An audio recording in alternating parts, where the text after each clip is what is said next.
ice pick right into the brain, right under the orbital bone, and then just rake the thing back and forth until he was satisfied that he had caused enough disruption of brain tissue, and then pull it out. Freeman traveled the country in his lobotomobile, hacking apart his patients' brains on stage, or sometimes right there in the vehicle. And he would pull up and offer lobotomies to people, get referrals from the local doctors, or sometimes people didn't even go through doctors. They'd go right to the lobotomobile, and he would just do the brain-damaging procedure right there. By the time his surgical privileges were revoked after his last patient died on the operating table, Freeman had performed or supervised over 3,500 lobotomies, more than 25% of which, by his own admission, left his patients in a vegetative state. They lobotomized 1 million people in the 40s and the 50s and beginning of the 60s until they came to the conclusion that this was a destructive treatment. But though the stories of miraculous cures were soon exposed as brain-damaging frauds, psychiatrists kept one step ahead, inventing new forms of psychosurgery, passed off as medical advances. I completely shuddered from head to toe. And that's what I heard in my head when he drilled something in my brain. Northwest, actually, of the centre hole. I'm sorry I had to do that. Yeah, why did you have to do that? I went, oh, funny, and Did my you? head all shook inside. Oh dear. Oh, my head shook inside. Yes, all right. Everything shook, my eyes, everything, my teeth. Oh, that's wrong. That was grievous bodily harm done to my brain. And nobody has the right anyway to play God with somebody's brain. The whole operation took about 8.5 hours, and they kept me awake for every second of it, and I remember every second of it. And I still remember it to this day because I have this operation every day of my life. Whether I like it or not, I have it. Psychiatrists still tout the benefits of lobotomy, a treatment that earns them $31 million annually.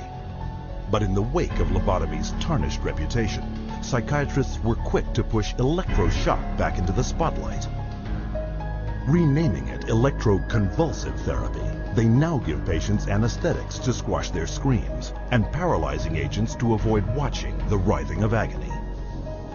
The main misconception that people have about ECT is that it's new and improved. The new and improved refers strictly to these cosmetic improvements because, in fact, they make it easier on the witnesses. The person isn't shaking all over the table. They're paralyzed now. It isn't new, it isn't improved, it is worse.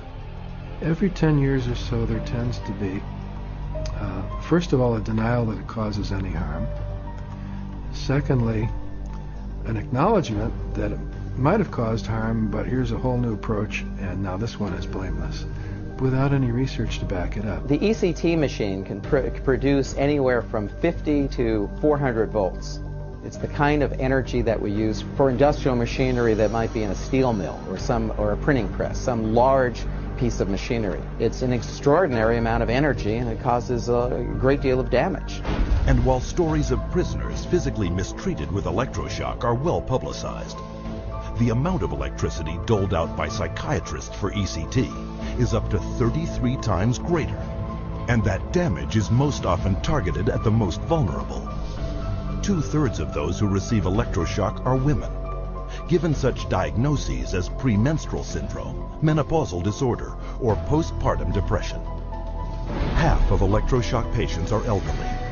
Once they become eligible for government health care at age 65, 360% more American seniors receive ECT than at age 64. And what does this all add up to? 40,000 dead, and countless others so brain damaged they have no hope of ever recovering a normal life. For a total of $12 worth of electricity, psychiatrists in the United States alone rake in $5 billion. But the next miracle cure psychiatrists added to their arsenal made them more money than ever before. For it was faster, cheaper, and could turn every man, woman, and child into a patient for life.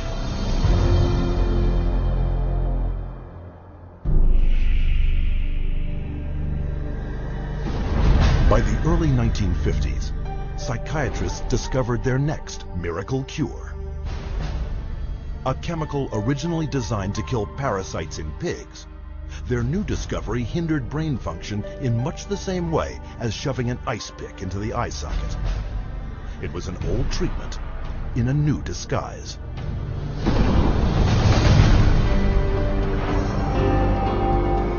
With the advent of these new tranquilizing drugs, it seems not too much to say that we're on the verge of an entirely new era in the treatment of mental illness. Dubbing it a chemical lobotomy, Canadian psychiatrist Heinz Lehmann described Thorazine as a simple, easy-to-take pill with the same effects as psychosurgery, but without the mess. Thorazine provided psychiatry with the entry into mainstream medicine. It had its magic bullet. If I'm a psychiatrist and I have to spend an hour talking to someone in psychotherapy, there's only so much I can charge for that hour. But if I can come in, give you a pill, and send you back out in 15 minutes or 10 minutes, that's a much more efficient use of my time monetarily. What psychiatrists didn't tell the public was that Thorazine caused a crippling neurological condition known as tardive dyskinesia. And that's a neurological syndrome where you have muscle twitches, abnormal jerks, which are uncontrolled, and they either last for a long time or sometimes they're permanent. So that's very clear, very well recognized long-term or permanent brain damage from these medications. Mr. Blount has virtually no signs of his original illness now. The signs that the movements of his mouth are completely side effects of the drugs that he was on for 20 years. Mr. Blount is quite rational. He understands what's going on. And if you're patient, he can carry on a very rational conversation with you. Even when you remove the drug, it may still remain. It means you have caused a permanent disabling of the brain. In the late 50s, you get the first signs of it, people starting to worry about it. But it's not until the late 70s that psychiatrists start warning their patients about it. 20 years. Thorazine's manufacturer, SmithKline French, had good reason to keep a lid on the bad news. In the first year alone, SKF saw a 3,000% return on their original investment. With the public and the press kept in the dark about the severe and disabling side effects, prominent doctors and psychiatrists met in Puerto Rico to lay the groundwork for the expansion of psychiatric drugs far into the future. Psychiatrist Dr. Nathan Klein wrote this in the conference's final report. The present breadth of drug use may be almost trivial when we compare it to the possible number of chemical substances that will be available for the control of selective aspects of man's life in the year 2000. Dr. Klein spearheaded a movement flooding new psychiatric wonder drugs onto the global marketplace, backed by a massive publicity machine spending hundreds of millions of dollars. Psychiatry was now an industry of drug pushers. By 1970, the American Psychiatric Association was so dependent on drug company money that 30% of its annual budget came from pharmaceutical advertisements in its official journals. So we had money flowing to trade organizations, we had money flowing to the doctors, and to their journals. Well, we all know that that is going to influence how they think. The majority of National Institute of Mental Health and National Institute of Health scientists are getting more money from drug companies on the side than their tax-based salary. With so much money to be made, all psychiatrists needed was a scientific theory to justify it. Their solution?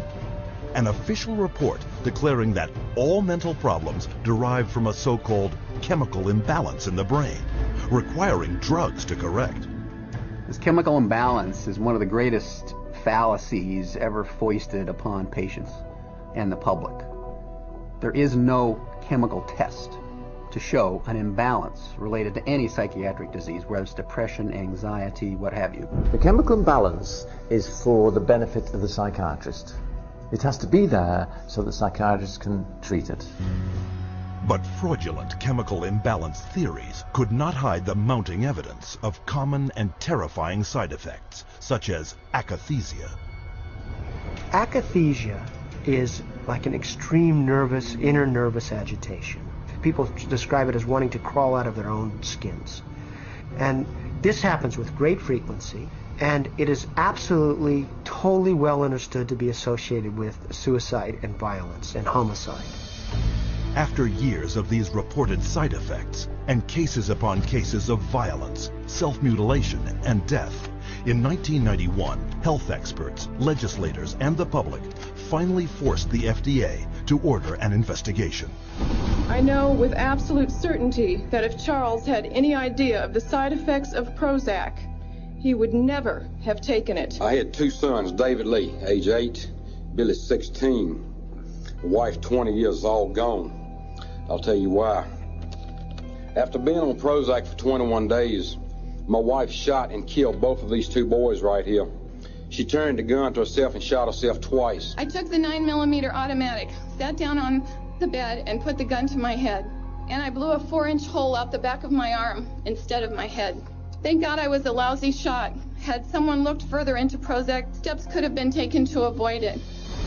What was supposed to be an unbiased hearing was a panel of psychiatrists, the vast majority with personal financial ties to pharmaceutical companies. They basically couldn't find an expert, a doctor, a psychiatrist, at a leading medical school who basically in some way or another didn't have a consulting agreement, hadn't taken money from the pharmaceutical companies. I do not find from the evidence today that there is credible evidence to support a conclusion that antidepressant drugs cause the emergence and or the intensification of suicidality and or other violent behaviors. 500 deaths, 33 murder cases, and over 20,000 adverse side effects. Would you like to tell me why this drug is still on the market? Is there an alliance, an unholy alliance between psychiatric community, the pharmaceutical industry, and the FDA? And the answer is yes. This unholy alliance became all too apparent in 1997, when pharmaceutical companies persuaded the FDA to allow them to advertise directly to the public, with psychiatrists providing medical endorsement. And in just 3 years, sales of psychiatric drugs skyrocketed, almost 2.5 times. When the numbers of violence and suicide victims shot through the roof, public outrage finally forced the FDA to issue warning labels on antidepressants. But by then, 13 years had passed, billions of dollars had been made, and psychiatrists were marketing their next wonder drugs. Over 8% of the world's population has now taken psychiatric drugs, backed up by fake science and endorsed by regulators who are bought and paid for. Their harmful medications gross nearly $27 billion a year. And while psychiatrists were finding a way to diagnose and drug every person on the planet, on another front, they were continuing their assault on our most personal freedoms.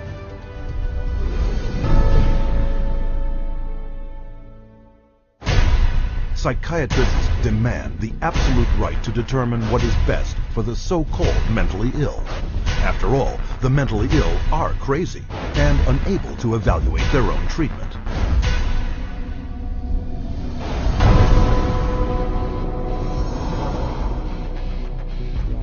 To enforce their authority over others and keep their institutions filled at profitable levels, psychiatrists use a method called involuntary commitment. When you go to a real doctor, say a family doctor or a cardiologist, a patient always has the right to refuse treatment. So there is no such thing as involuntary treatment when it comes to clinical medicine as practiced by real doctors. Psychiatrists, of course, believe that people can be treated against their will. In 1956, psychiatrist Winfred Overholser presented a plan to Congress intended to take involuntary commitment to a whole new level. The plan: purchase 1 million acres of Alaskan wilderness, build a huge mental asylum, and change the commitment laws so that anyone could be shipped off with no more than a simple nod from a psychiatrist. The bill sailed through the House of Representatives, but when the public caught wind of the plan, they became enraged, referring to it as Siberia, USA. The bill was quickly struck in the Senate. But while the death of the Siberia bill put a stop to their large-scale plans,